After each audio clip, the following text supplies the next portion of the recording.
Tai aš beveik 100% įsitikinęs. Pakartosiu, ką sakiau ir iš ko bandė tyčiotis, pridėjau žodį bandė tyčiotis, Miliūtė, didžioji žurnalistė, šuniuką apsikabinusi, kad aš pasakiau, kad Putinas yra labai racionalus politikas ir aš pasakiau ne į savo asmeninę patirtį, o pakartodamas, ką pasakė Prancūzijos prezidentas. Ir ne vieną kartą apie tai vakaruose buvo parašyta.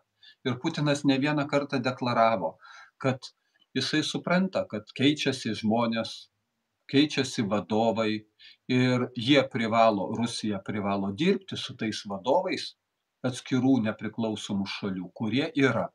Tai tokiu atveju, užtat mano pirmasis ir būtų pirmieji vizitai, nurodymus būčiau davęs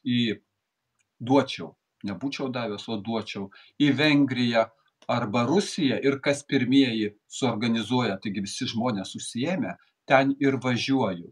Ir neabejotinai šitoj vietoj, aš dabar pasakysiu kaip Trumpas, su Putinu kalbą aš surasiu.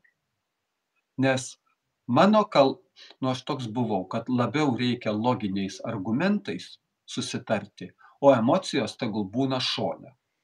Tai aš manau, žalia gatvė būtų.